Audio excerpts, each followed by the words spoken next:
everyone, just finished book 4 of the Bloodline series, Fairy Heart.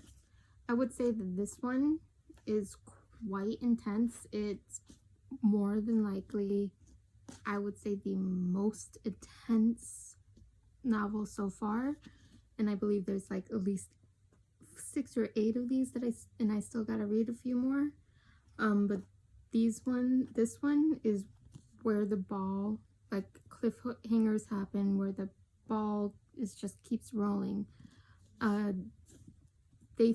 Adrian and Sydney finally gets to escape Palm Springs together and pretty much go on a honeymoon back to like the Moroy court, away from her younger sister Sydney, which is basically a narc to their father, and get a little bit more of that towards the end of the book. And so Jill, Eddie, and now a new British guardian is all in Palm Springs, all pretending to be students and being related. And Jill pretends to be Sydney's sister, and then actually Cindy's sister pretends to be their cousin, and she's getting a little, and she's still very pretty much prejudiced against the whole idea of humans and vampires being together rather than just working together and doing the bare minimum. And Sydney seems to excel in her career, and she keeps saying to her sister, like, I'm treating them like equals and fair, so that way they trust me, so that way I could do my job a little better. And then so she's like, okay, so I'll like kind of lean towards that a little bit, and then that kind of just backfires a little bit because Sydney's parents are getting divorced, and then Sydney's younger sister, which I'm sorry, I kind of just completely forgot the name, it just totally escaped me. And so their father is basically abusive, emotionally abusive, brainwashy, and his daughters are like size 4, and if they put on a little bit of weight, he definitely has no problem mentioning it to make them feel insecure. And so Sydney, during the divorce, wanted to decide with her mother to get custody of her younger sister, because Sydney and her older sister are already adults. And so that's a case against them that makes her and her sister fight.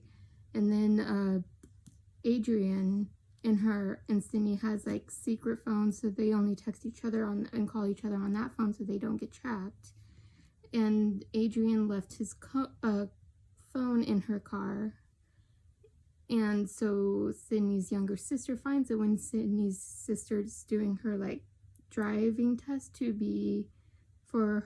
practice for her driver's license, and finds his phone in the car. So she sets up Cindy, calls her dad, sets up Cindy, and they end up capturing her. And it ends up being like this whole chase in the field because she has Eddie with her, because she wasn't going to be dumb enough to meet someone alone. She's thinking she's meeting this other Atlanteus guy who's more of a rival Atlanteus, and was going to give them her ink tattoo so she can break the curse, the controlling compulsion that the Atlanteus are putting on the people, so they can't like follow their own thoughts and follow their own hearts. And so they're chasing her sister who betrayed her, and her father, and a bunch of other Atlanteans are chasing them all around, and Eddie's trying to protect her because that's what a guardian does. And she realizes that like he's not moving as fast as a dumpy should move, because he's moving as fast as a human. So she's like, well, if they catch him, they're just gonna kill him and like expose the body and don't care about him. So she forces him to go, tells him to cast a spell, and it would make everyone knock out, but she was just bluffing him and just trying to get him as far away. And then she ends up going to her father willingly, saying like, take me and my father, I only surrender my father. And during the car ride, her and her sister gets into it, and her dad ends up knocking her out, and she ends up waking up. No one back in Palm Springs could find her. They're all freaking out, and Adrian ends up going off of his medication so he could get his magic back, and he can't find her in her dreams because that's kind of like he does this meditation thing where he could like walk into people's dreams to try to find them, and he's freaking out thinking he's useless because he can't find Sydney. Meanwhile, the reason why that is because they call it re-education program, but I'm gonna say it's torture. It's full-on torture. She wakes up completely naked in this like cement room and gets blinded by the light, and people are like literally torturing her and like twisting around scripture to suit their needs and their beliefs, and is making her confess over things like you've sinned against your own people, like you've got together with a vampire, had a kid you, so they're like torturing the hell out of her, and they won't stop that until she confesses, and then once she confesses, then she goes into like the re-education program, which in the beginning she's at the beginning stations now in this book, and is refusing to do that. So she spent months or like weeks and not even knowing what day it is, if it's night or day, and her schedule's all screwed up.